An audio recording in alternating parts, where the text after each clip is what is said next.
Good afternoon, everyone. Thank you for coming to today's Public Health and Human Service Committee meeting. I am the chairperson, Luis Ojeda. I'm also the District 4 City Councilor. To my right, I have Vice Chairperson, Councilor Hajai, and unfortunately, Councilor Merrill Carlson wasn't able to attend, but I believe Councilor Toomey is online with us as well. People in attendance here today, we have from Economic Development, we have Greg Baker and James Brooks. We have Commissioner of DPW, John Westerling. From Eversource, we have Michael Kane, and our Deputy Clerk today is AJ Pottle.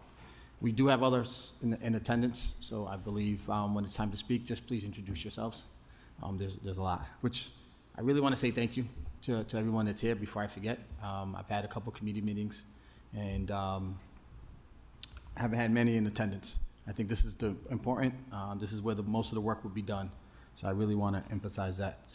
AJ, do you mind reading number one as to begin? Sure thing, Mr. Chairman. Pursuant to Chapter 20 of the Acts of 2021, in order to ensure active public engagement, City of Worcester currently allows for both in-person and remote participation at its meetings. To partake in the meeting, you can either come in person or you can join via Zoom. For tonight, there is a link that's listed on the Granicus PrimeGov portal. There's also a phone number, and that phone number is 646-828-7666, and the access code tonight is 161-014-0100. And we do like to state that if at any point during the meeting, if an item comes up that you want to speak on, you use the raise hand function, which is dialing *9 if you are on a phone, or the raise hand button is in the bottom center of your screen if you're on the application. Thank you, Mr. Chairman. Thank you. And can we move forward with the approval of the minutes? Sure thing, Mr. Chairman. Would you like a roll call on that, or? Yes. Okay. Councilors GI, Yes. Merrill Carlson, and Chairperson Councilor Ojeda. Yes. Thank you. All right, moving on to number 3, communication of the city manager. 3A, communication of the city manager recommend adoption for U.S. Housing and Urban Development, which is known as HUD, Entitlement Programs, Community Development Block Grant, CDBG, Emergency Solutions Grant, ESG, Home Investment Partnership Program, and Housing Opportunities for Persons with AIDS, HOPWA, and City of Worcester Fiscal Year 2026 / Program Year 51. I believe the two gentlemen in front of me can begin. You guys can choose who would like to go first. Sure, I'll go first. Thank you, Councilor Ojeda and Chairman Ojeda. So this is an item that's fairly straightforward. It comes, but as you mentioned, there's a lot involved in terms of the ability to get projects done throughout the city. This is a very important funding stream or cluster. We'll call it an entitlement cluster, which includes CDBG, Home, HOPWA, ESG, Emergency Solutions Grants. Total all-in combined, it's around $6 million of funding that we get from the federal government every year that enables quite a bit of impact in terms of projects that help low to moderate income individuals, infrastructure, housing stability, et cetera. This year we did sustain a slight decrease of around $125,000 every year. The number fluctuates. I wouldn't necessarily consider this necessarily level funding. But it's about as close as the level funding as we typically get. We did receive a 4% reduction, unfortunately, in CDBG, which means there's less to allocate there, including to our community groups, since we're capped at 15%. But that puts the total amount at $613,341 that we can offer for human services and social services, which we call public services in CDBG. As I mentioned before, it was around 6.8 combined once you add the home program, which had an increase of about 1.7%. HOPWA, 0.5% increase, so not even quite 1%. And then the Emergency Solutions Grant, we're fortunate enough to receive a 4.5% additional allocation over last year's numbers, so those did go up. In terms of, I will just speak very briefly to the usage of those funds for CDBG, and I'll turn it over to Jim if he wants to say some things about the housing-related programs such as HOPWA and ESG. So essentially, as I mentioned, we're capped at what we can use for social and human services, but glad to say we're able to support 18 organizations, 18 different nonprofit organizations this year in the community doing a whole host of activities ranging from case management and health services to basic needs, youth services, really runs the gamut, food pantries. Unfortunately, we were, because of the reduction, only able to support people at what we supported them at last year or slightly less, basically nominally less, so essentially the same amount for everyone that we supported them at last year. The good news is we were able to pick up a few new organizations into the fold that hadn't received CDBG in the past. That includes a program that's assisting folks that are immigrants with English as a second language and workforce readiness, as well as a program that helps folks with that were survivors of the sex trade industry, unfortunately. And then also one program that is helping recent immigrants with their health care and kind of navigating the healthcare system. In addition to that, we do have quite a bit of funds that go towards city projects. So we give an allocation every year to the Affordable Housing Division. That's around a little bit over $500,000 this year. Our Inspectional Services Division works on demolition of slum and, what HUD refers to as slum and blight, we'll just call it blighted properties. And then we also have a arm of ED, Economic Development, that deals with small business assistance. They do microloans, small business assistance, technical assistance, and grants to small businesses in the community in low to moderate income neighborhoods, and they generate jobs as part of that process as well. Annually, traditionally over the last, 8 years or so, we've been setting aside some funds for focused neighborhood development, which is what my division deals with. In this case, we have the targeted neighborhood of Green Island that we've been working with, which is near the ballpark, the new ballpark, the community adjacent to that. We've been helping them with de-letting of homes, rehabbing of homes, and pretty substantially with improving their streets and their infrastructure, including the sidewalks and the roads.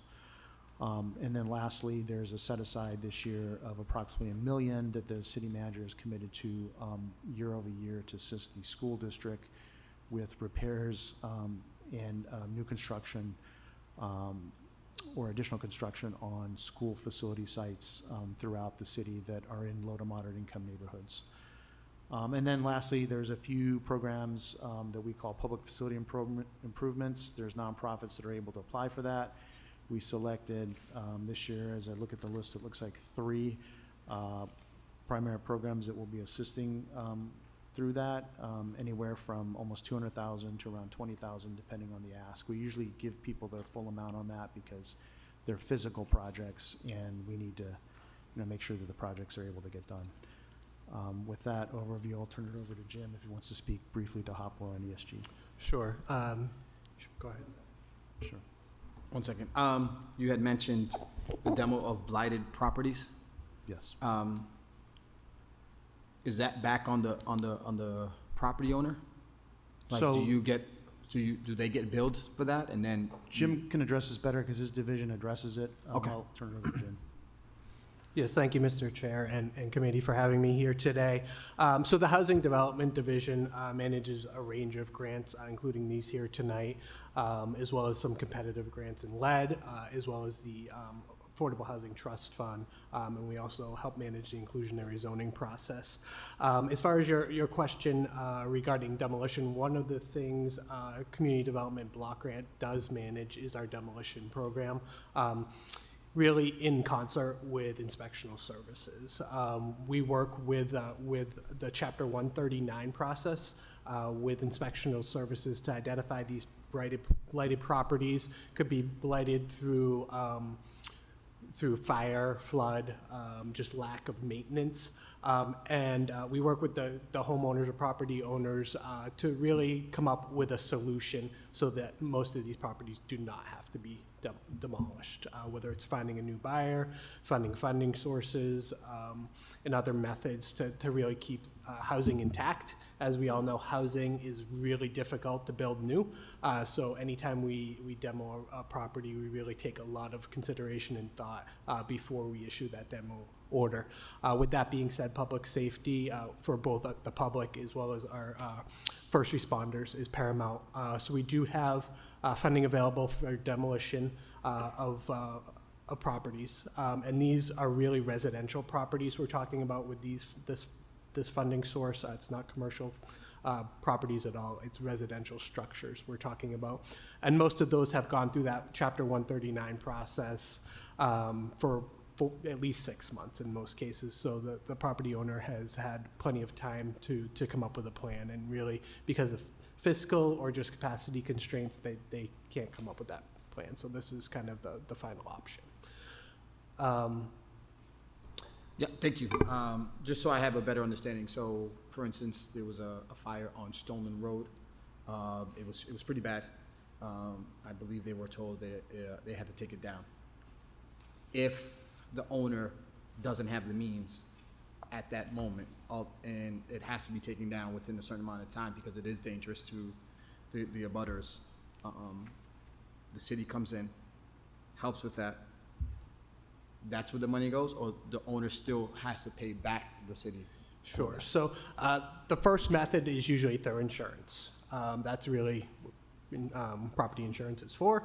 So insurance is really the first method. If all of those financial means are exhausted, that's where these city funds would come in. We do place a lien on the property for whatever the cost of the demolition is.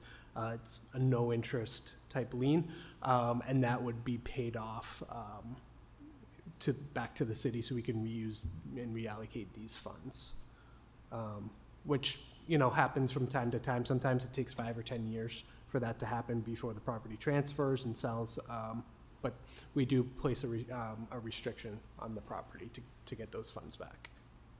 Now, the owner, thank you, I appreciate that. So now the owner could potentially have a lien on their property, correct? And someone can purchase that lien? Or is it held where no one can purchase the lien? You know what I mean? I don't want their property being taken from them, knowing that someone knows there's a lien on it. From what I've learned is you can purchase the lien, and now you own that property. So no, these Is that liens protected? are held by the Housing Development Division, and we don't foreclose on the property or like I said, charge interest. It's really when the property transfers, at time of transfer, whether it's to another individual, they transfer it to a trust or whatever, that's where these payments would be due. Okay, so therefore the property is safe in some way or another, right? Like, again, no one's able to come in and take it, the lien, right? If you pay for the lien. As far as the city lien, no. If there's a mortgage or other, Right.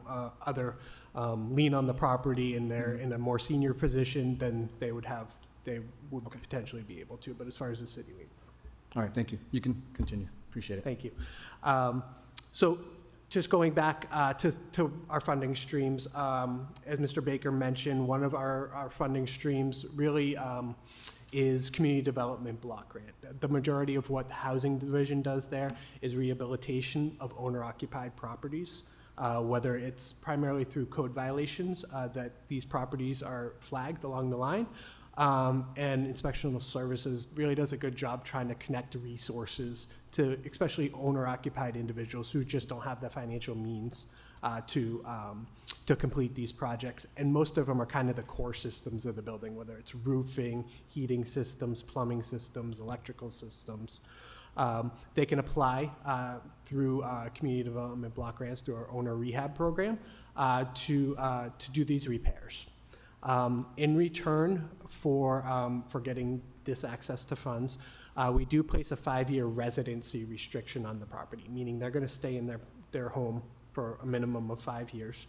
As long as they do, there's no payback.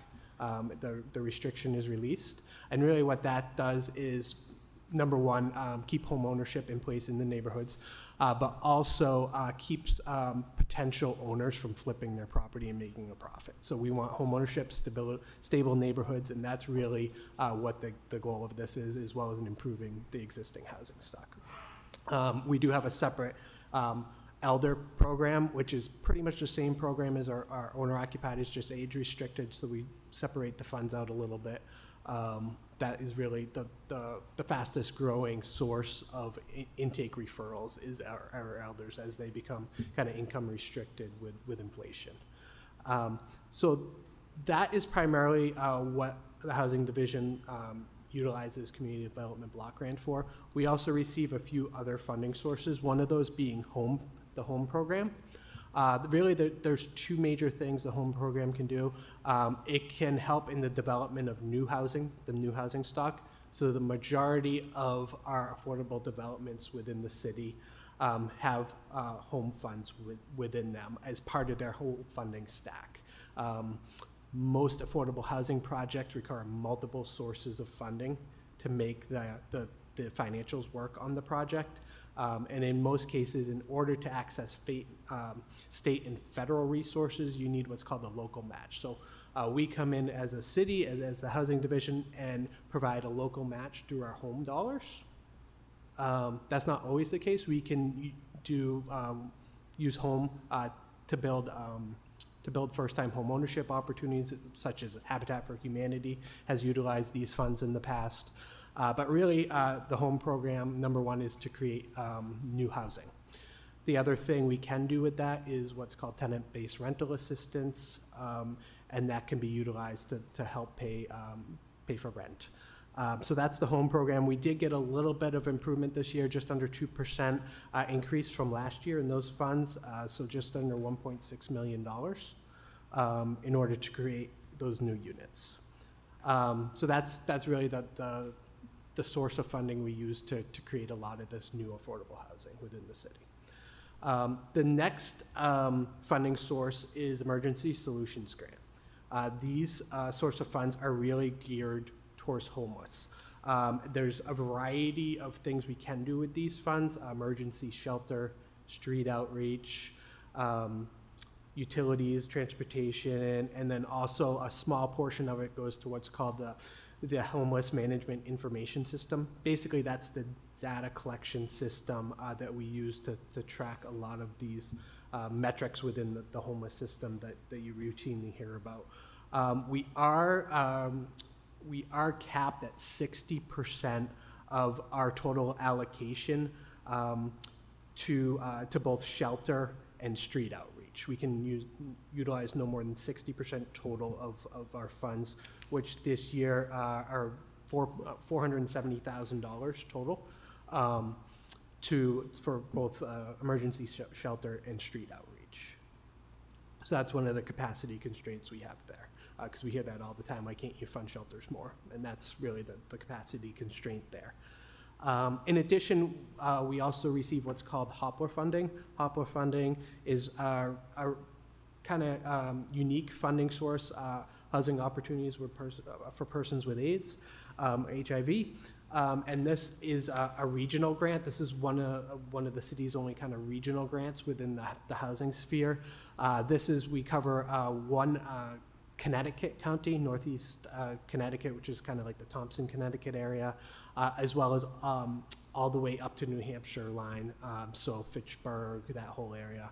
And we utilize some sub-recipients to cover that area. So with that, I'll turn it back to you, Mr. Chair. Thank you, I appreciate it. Can you please explain a little bit when you talk about the street outreach part of this program, so the public understands what that looks like? When Sure. you're talking about street outreach? As Mr. Baker said, each one of these funding sources has an independent committee of community members who really oversee the RFP process, which we entertained earlier this year. The street outreach is this year really led by the city's HHS. So internally, HHS applied for street outreach, and we're proposing an award of $70,000 for that. And they really manage a lot of the outreach within the city. So that's one of the major street outreach sources. So is there supporting data when it comes to that street outreach? Is that something that we can request? Yes, so there's number of clients and number of clients served, number of touch points HHS has had with each individual. We do have that data. Our data, as I mentioned before, the HMIS system is managed by the Continuum of Care applicant, which is Central Mass Housing Alliance. So they're kind of the data warehouse for the homeless sphere. And we can request that from CMHA. That'd be good. Deputy Clerk, can we get the chairman's vote on that? Of course, Mr. Chairman. I appreciate that. Councilor Hadzi? Anyone from the audience would like to come up and speak?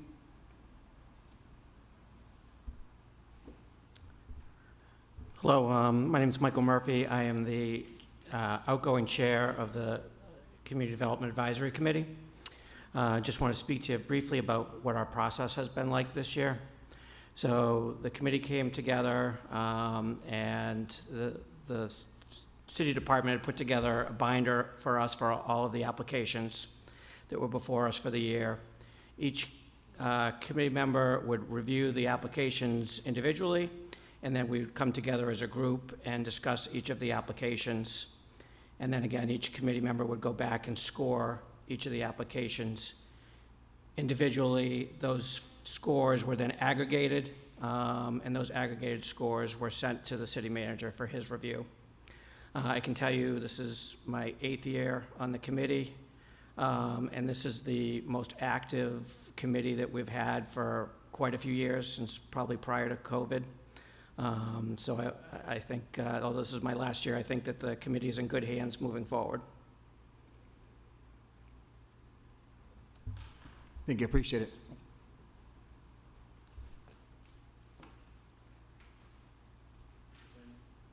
Is there anyone else?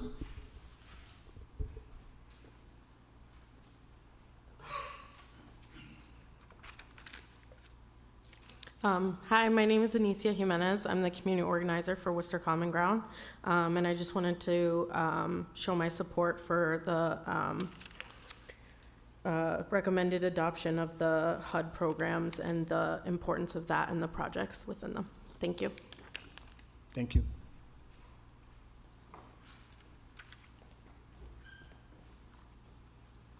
Good evening. I'm Tim Garvin. I run the United Way here in central Massachusetts. And really, we're here to say thank you for a number of years. The Community Development Block Grant and the work that you do, thank you very, very much, has allowed us to serve over 500 teens during the summer in what we call the Summer Youth Connect program. It's a 7-agency collaboration including Girls Inc., Friendly House, Boys and Girls Club, YM, YW, U Inc., and the Worcester Youth Center. It creates a place for kids to go where they have great adult role models, they get healthy food, they're physically active, they learn skill building. We invite you to come out and see it in action. You will be impressed and amazed and want to start volunteering. We thank you for your support. Thank you. I agree. When I worked for the Boys and Girls Club, there was times where I did the overnight shift for it was called YouthNet at the time, and it's just amazing. My brothers and sisters were a part of it, and now I believe some of them are staff. So it's a continuation. It's such a important part of the year for the students and for our youth. So I really appreciate it, and I appreciate all the work that's being done. Thank you. Anyone else? Good evening. Leah Bradley from Central Mass Housing Alliance. So I really just wanted to say thank you to the committees. It really is a community process that we're able to take a look at all the applications under the leadership of Jim's team and Greg's team. And really just want to emphasize that what we're doing with the housing funds is really a combination of that and the continuum of care, all of the federal resources that come into the city. So really just want to appreciate and support the recommendations that are here tonight. Thank you. Yes, thank you.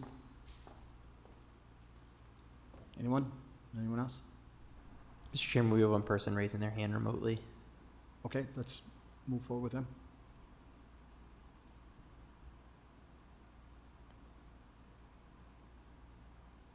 Hi, this is Jamie Dillon, Community Development Advisory Committee member. I just want to echo what Michael had shared as well, that the committee this year was very vibrant and active, and we look forward to the following year. Thank you so much for everyone that helped. Thank you, and thank you for being here. And Mr. Chairman, one more person has raised their hand since. Okay. Hi, this is Debbie Maruka Hoke from Habitat for Humanity.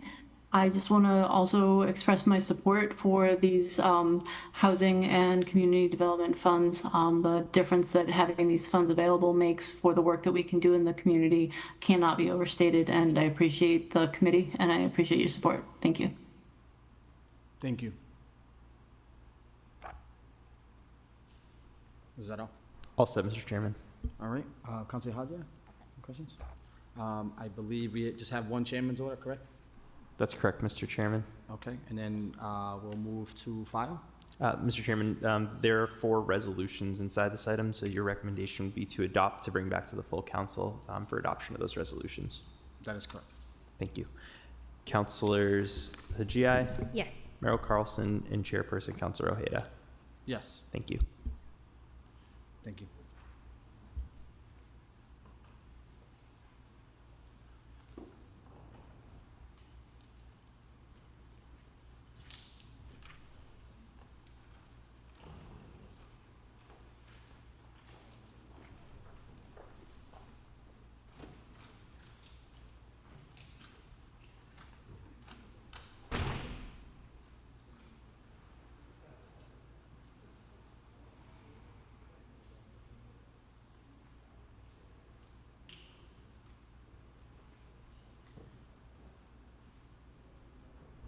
All right, thank you. We'll move forward to number 4, miscellaneous items. Order of Councilor Kathleen M. Toomey, request city manager provide city council with report concerning the impact of gas leak, a gas leak in the vicinity of Wauwikis Road School, 20 Wauwikis Road, had on the community. Should we take these together? Sure. Okay, and 4B, order of Councilor Atal Haji, request city manager work with the appropriate representatives from Eversource to provide city council with a report outlining the number of grade 1, 2, and 3 gas leaks that have occurred in the city over the past 2 years, including how many have been repaired and how many have not. Further, request said report include a map detailing the locations of said gas leaks throughout the city, the amount of gas that has leaked out, and the equivalent of leaked gas in dollars. Is there anyone that would like to come up and speak? Sure, you could come. Yeah, come on in.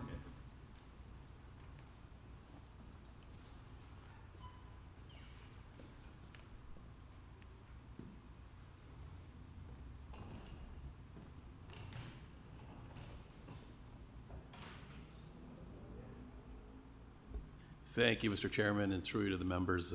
My name is Mike Kane. I'm with Eversource Energy, for the record, 11 Lenan Drive, Holyoke, Massachusetts. I'm with Community Relations. I'm joined here with Brian Gillis, our Director of Operations, and we're here to address the orders that were filed by the City Council. We had only a couple of days to prepare what we have so far. I know you're looking more for a report, but we'll get started and give you as much information as we can and be more than happy to answer anything that you have further. If I could turn it over to Brian, he can go in a little depth and a little deeper with Sure. Brian? both orders. Thanks for having us. We believe the leak that you guys are inquiring about is at 85 Burncoat Street, which is in close proximity to the roads listed here. So that leak, we did do some history checking on that and verified some information on our behalf.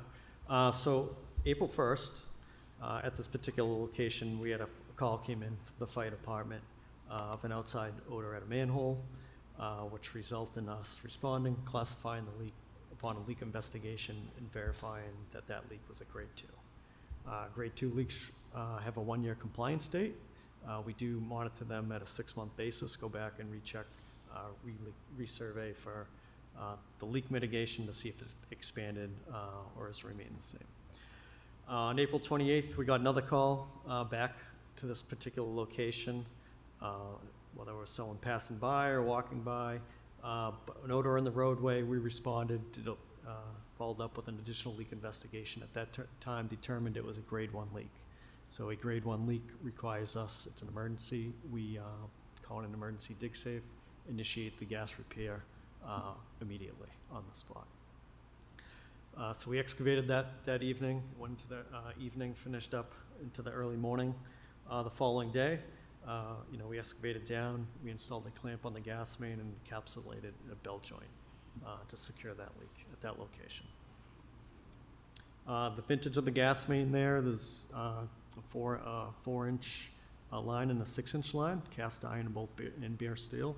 One is 1901 and the other one is 1934, so very old infrastructure at that particular location. Also, just some additional information, we do a winter survey of our infrastructure, of our low-pressure cast iron main, to look at the freeze and thaw impacts. So we had leak surveyed this particular location under our winter patrol 11 times.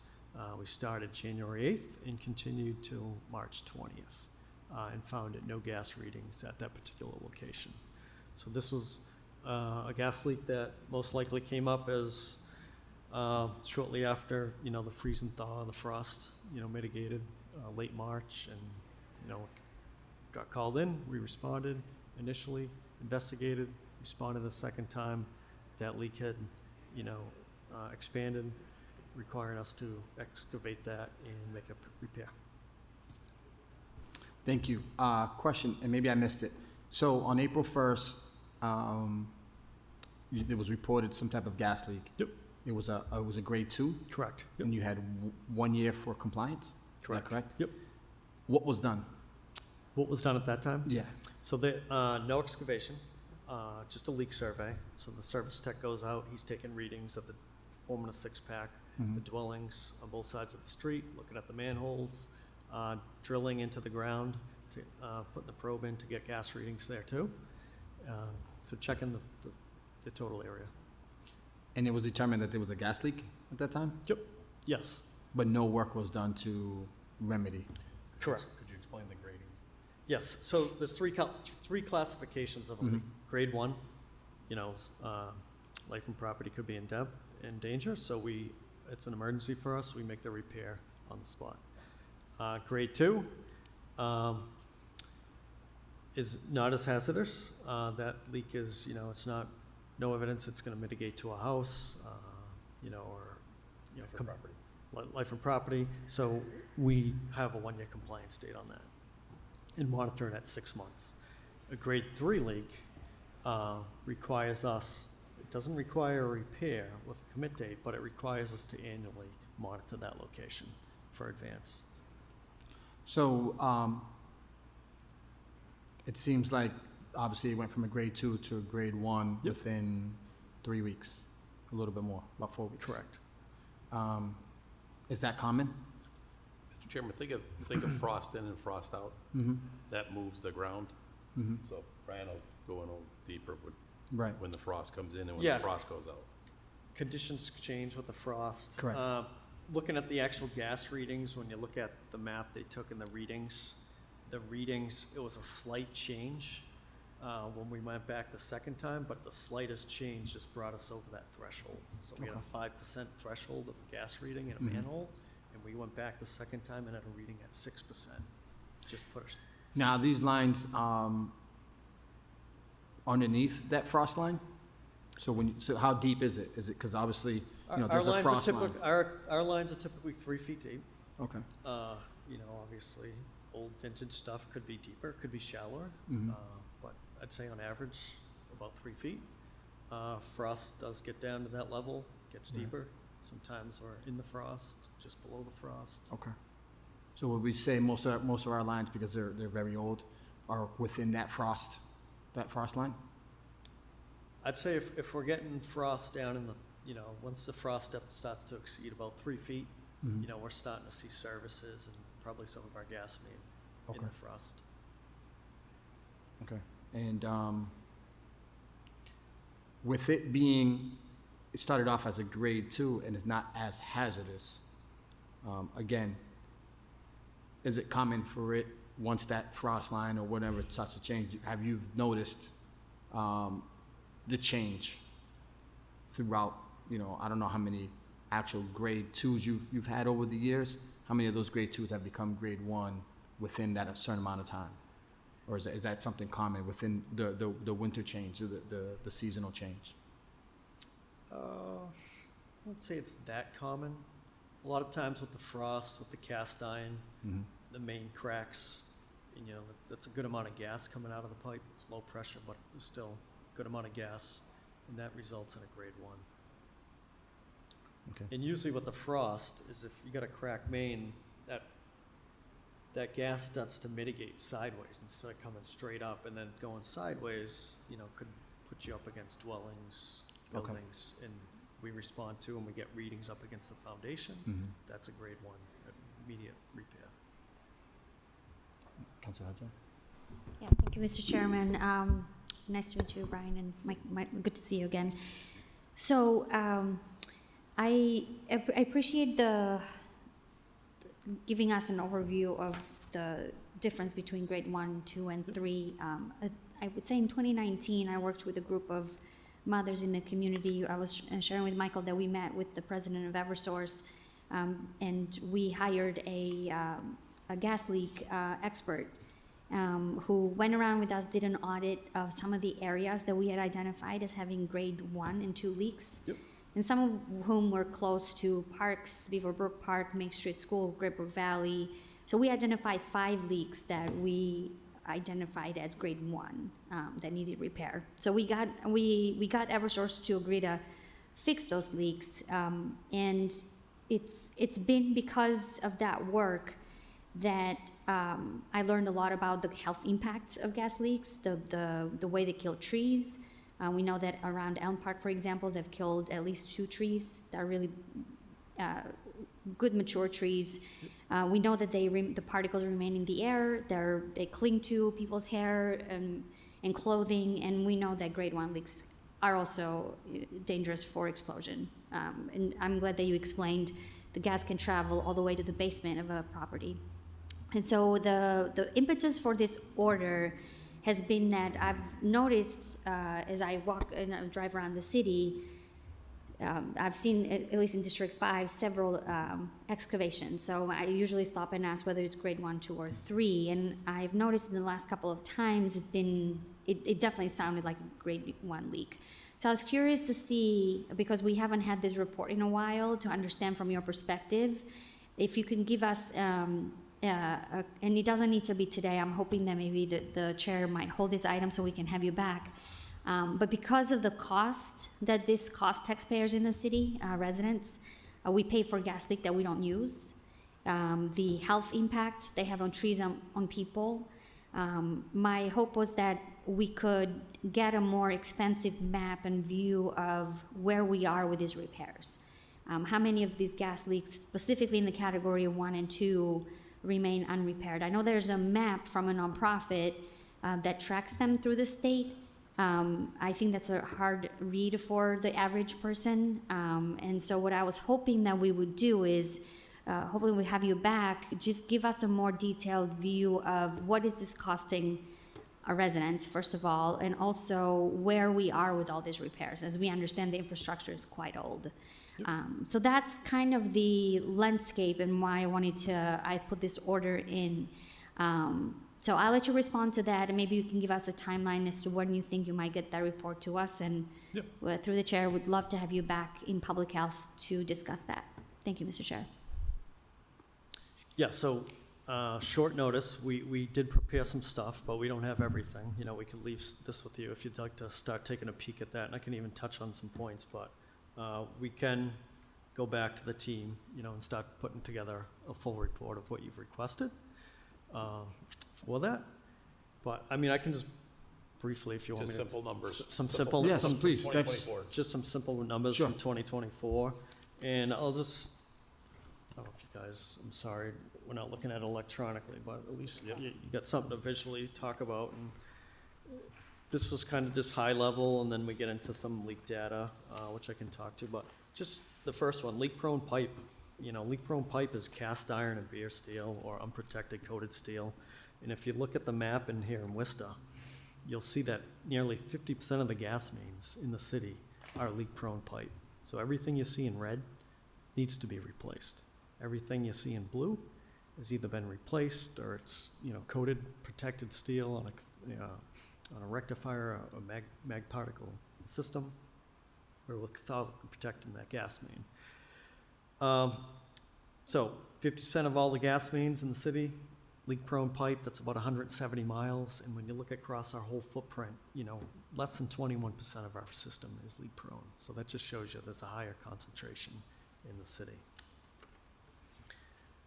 The next page is just about GSEP program. I don't know if you guys are already aware of that. Just gas system enhancement plan, why we're out there replacing, all these gas mains throughout our system, throughout the state, where that originated from at the federal level, DOT and PHMSA, and then, in 2014, the state started imposing, putting programs out there for utility companies to replace infrastructure. Can I just jump in real quick? Yep.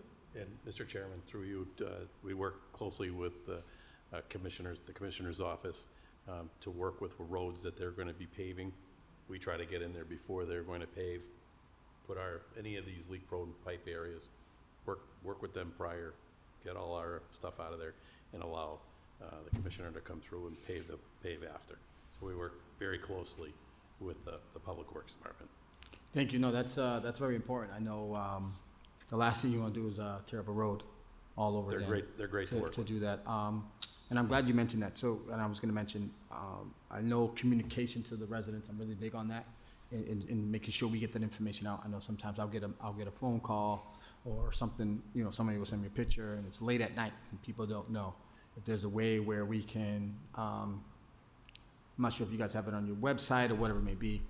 If there's something that does come up, how do we notify residents? Something late at night or something 9 o'clock, 10 o'clock, there's gonna be noise. If it's something that people could just go to their website, I know people can make a phone call or whatever it may be, but if it's just something that's like a last minute or, an emergency that happens, how do we make sure we continue connecting with our residents throughout the day? Yep. Okay. It's a little difficult when we have a grade 1 leak. Mhm. Obviously, we're acting upon it. Technician responds first, finds out that we have a grade 1 leak. Then they call in a crew to come in and repair it. So this can come in at any time of the day or night, and the work begins. But we are in contact with the commissioner's office. We have to immediately call for a dig safe. Yes. So immediately you have to call for a dig safe. So there is communication. It might be difficult to get that information out to the public because we're acting fast. Right, I'm not sure if there's an opportunity to have a sign on a truck, whatever it may be, and maybe I'm thinking way too much, but one of those A-frame signs where it just puts it out, so when someone's walking by, they just know emergency digging going on, or just something, so when someone goes by, they understand. I've got a couple of videos, like at 10 o'clock, 9 o'clock, say, hey, what is this? We weren't notified of this. Then I got to call and I got to figure it out. And sometimes I don't have the answer till the next morning. But just some way, even when it's on site, so people understand who's doing the work as well. Yeah. Clearly, all our equipment, Mr. Chairman, everything is, names, everything's on our equipment. When we're on scene, everybody's carrying a badge. So Okay. everything is, anybody going to the door, the technician has a badge, typically says Eversource. There's information on that. I'll bring back that information on the sign when we're doing emergency work. Maybe we can bring that back to the next meeting. Thank you. Commissioner Wesley? Through the chair, I don't know if this is a possibility, but where I live, I have National Grid for power. When the power goes out, you can go onto their website and there's a map, and it shows you where the power outage is and what the estimated time for recovery is. So that might be something that Eversource Gas can explore. But we can always work together if you have a leak that you want us to at least get the notice out there. We can have an alert on the DPW's webpage so that people can at least see what it is when the expected restoration will be. Thank you. Yeah, I thank you, Commissioner. I think you hit it right there, right? It's that communication piece. They have access. We have access as a city to our residents. You just share that information, we get it out there, and then it makes things a little bit easier for the people in the neighborhood. So, sorry for jumping in. Yeah, no worries. No worries at all. All right, gonna jump ahead to the next slide here. GSEP leak reduction. Now, this slide is just N-Star areas only, so this isn't just the city of Worcester, unfortunately. But just wanted to quickly show you, since 2014, since we started the program to 2024, you'll see some graphs there. Those graphs are obviously declining, which is great news. We're putting new infrastructure in, replacing the old stuff, driving the leaks down. So you see a graph for grade 1, class 1 or grade 1 leaks. And then you'll see the one next to it, grade 1s and 2s. Leak rate per mile is also diving down. And then the amount of open leaks. So your open leaks would be your 2s and your 3s out there are also declining, which is good news. Next slide is some stats on Worcester itself. This is 2024 data. The classification of the leaks that occurred, which I discussed earlier, but class 1, we had 204 class 1s in the city last year, class 2 is 136, and then class 3 non-hazardous leaks, 19. So if you look at the percentage, that little pie graph on the left, that's 359 leaks in Worcester, and then that 2,124, disregard the percentage there, that's the leaks within Massachusetts, so 17% of those leaks occurred within the city of Worcester, which corresponds with the high proportion of leak-prone pipe.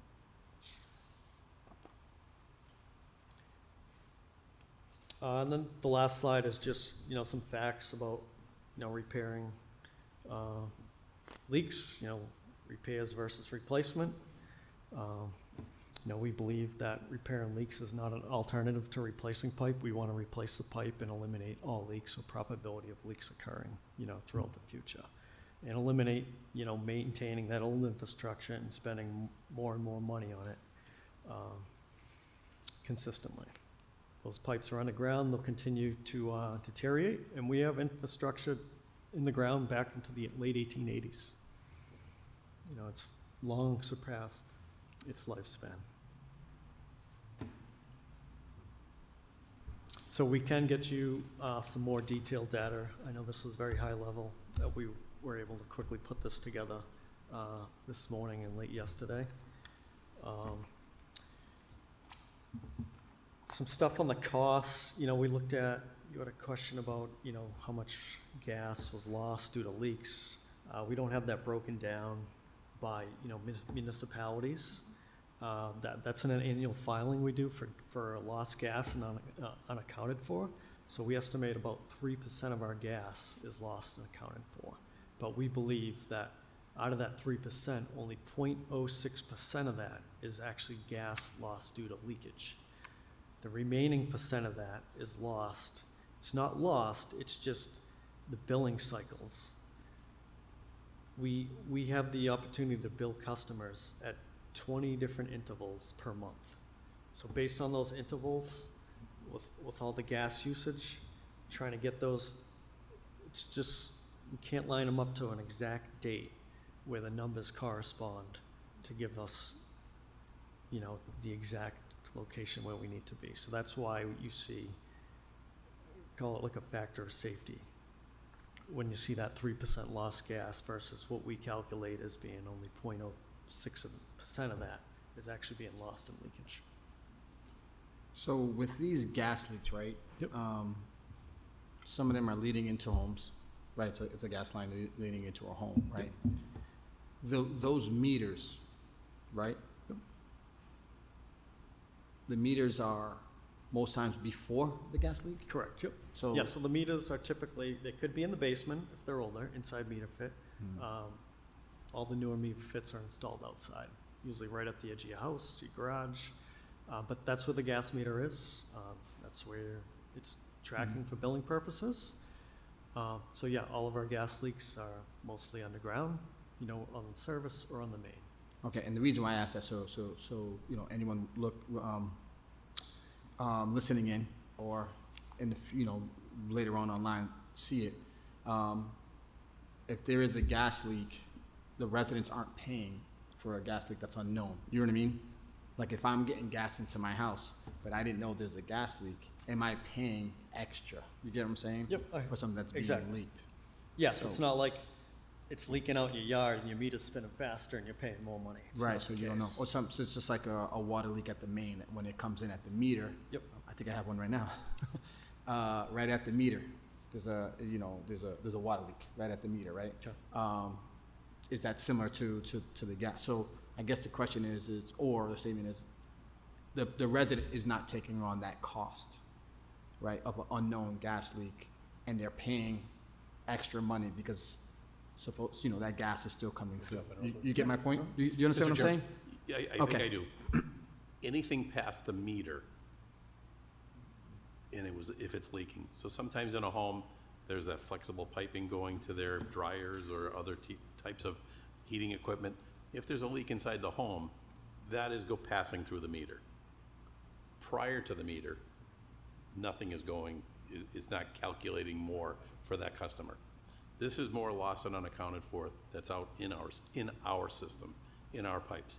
And think of another contractor, not an Eversource contractor, but somebody doing work on somebody's lawn, and they hit a service line. Gas is releasing, and we're called immediately to that residence or business or whatever it is, and then that's considered a grade 1 leak because it's typically right at the home. We respond. That is lost and unaccounted for gas that's being released. It's what's that called, third party?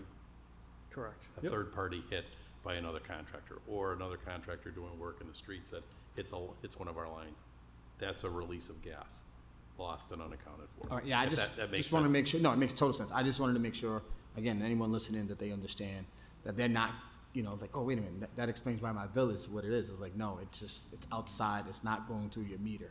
So that's not. I think what it's not Brian was taken really off. trying to get across is that .06, is it 006 or 06. 0.06? It's a very small number in our entire system. Right, That's okay. a very small number. Haji, Council. Thank you. Just to clarify on that, so the lost and unaccounted for gas, somebody's paying the cost for that. And the way that I understand the process is that this cost gets passed to the ratepayers when you go to DPU and you ask for a rate increase. So it's true that a particular customer of yours may not themselves pay for the gas, but in totality, given the amount of gas that's unaccounted for in Massachusetts, the taxpayers, the ratepayers, end up paying for that, also because the cost of repairing the pipes gets passed to the taxpayers. That's what we pay for in terms of removing or replacing the infrastructure. So I just want to make sure that there is some understanding from our community that the reason why it's important to understand how this process works is that these gas leaks are not only super harmful to our climate, to the air, to the health, to the well-being of residents, they do end up causing taxpayers, residents of the city, in our community, but also in others, in terms of the amount of rates that we pay as a result of the improvement of the infrastructure. One other thing I wanted to ask is, if I remember, if my memory serves correctly, we did work on legislation particular to gas leaks, that if a grade 1 leak was located in an area, a sensitive area, like a school, elementary school, daycare, other medical facility, parks, that there would be some obligation from the company to let the residents know that this is happening because of the health hazards that they pose. I'm not entirely sure whether that legislation passed, but do you have any obligation other than, allowing DPW to inform specifically for grade 1 leaks by law that a grade 1 leak is occurring in a neighborhood if it's in a sensitive area? I believe there's a parameter, like X amount of feet from a school, you have to let them know that this is happening. Yeah, there's language in about a school zone for leak classification, but I don't know if it actually dictates notification. Nothing that I know of, Mr. It'd be Chairman, more through of you. it'd be more of a courtesy, like, if we got a leak going on in front of a school, school's scouting it at 3 o'clock, we're gonna go in and notify the principal that we got something going on outside. But you are obligated through the chair, if the grade 1 leak occurs within certain feet of the school distance, that you give that priority. I believe it's either 1 or 2 or both 1 and 2. I believe it makes the 2 and pushes it to a 1, meaning Okay. we have to repair it right away.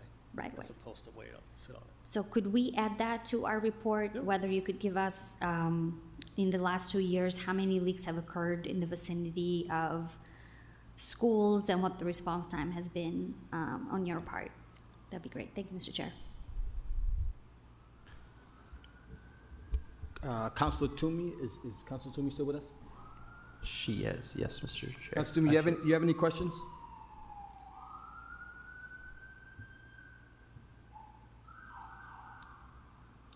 I just sent a request to unmute Okay. Counselor Toomey. Hi, thank you. Yes, I do. Thank you very much. I had filed an order for a specific issue, which is fine.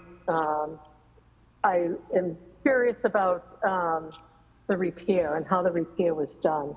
You mentioned that the pipes were extremely old. So could you please just, because I don't know how to repair gas leaks in the street, could you just briefly explain to me how that's done and how far back the pipe is replaced? So the question was, how do we make the repair on the pipe underground? Correct. All right. The repairs could vary. It all depends on the type of the material, whether it's cast iron, steel, or even plastic, if there was a leak on a plastic. Whether it's on the main itself versus the fitting. But generally, high level, we would excavate down to the leak. We would clean the area, the main, and install some type of fitting on it. If the leak was real bad or it was on a service, we may cut out a section of gas main. We might have to isolate it or bypass the area where we can cut out and install a new section of main.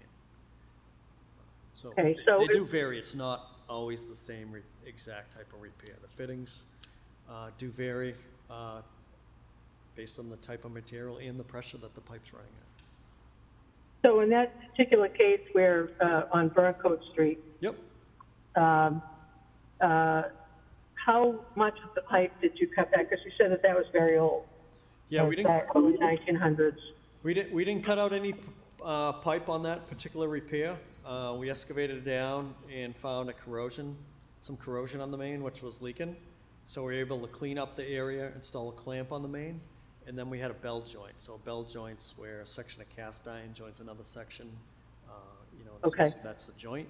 We had that exposed in our excavation, so we put an encapsulation kit on that, where we actually clean that whole joint up. We put this, like a boot around there, and you inject epoxy into it and hardens it up and completely seals that joint. Okay. The reason I ask is that I know sometimes when, you do water main repairs,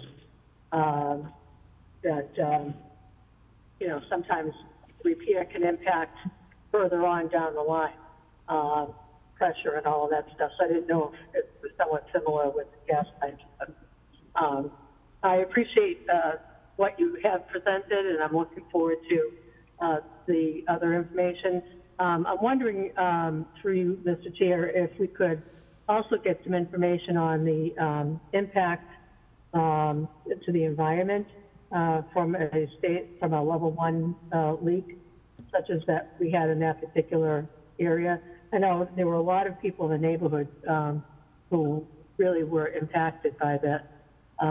The gas leak itself, because I was hearing from a ton of people. So environmentally, and also, we talked about, the council talked about the impact on our trees, et cetera. I know that that's an area where that area of Burncoat and 290, there have been a number of leaks based on what I've seen from some of the maps. So just curious if we have any history on environmental impacts in that neighborhood.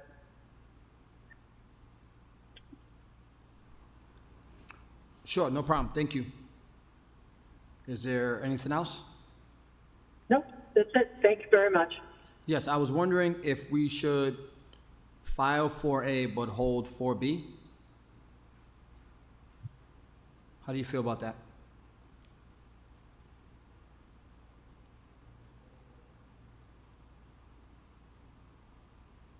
You think, you speaking with me? Can you repeat that? I didn't hear you. I'm sorry, are you talking to me? Yes, sorry. Counselor? I Oh, was- I didn't hear what you said. I was saying, do you mind if we file 4A but hold 4B, since they're very similar? No, that's fine. Okay. Any other questions? By the way, is there anyone else on, I'm sorry. Mr. Chairman, Councilor Toomey was the only other person raising her hand. Okay, did I miss anything so far? Just want to make sure I'll be it. No, Mr. Chairman, I think you're even. Okay, great. Thank you for being here. I'd like to file 4A. Councilor call. Sajai, Yes. Merrill Carlson, and Chairperson Councilor Ojeda. Yes, and like to hold 4B. Councilor Sajai, Yes. Merrill Carlson, and Chairperson Councilor Ojeda. Yes. Okay, that's it. We're all set. All right, this ends our Public Health and Human Service meeting. Not bad, an hour. Thank you, everyone. Thank you.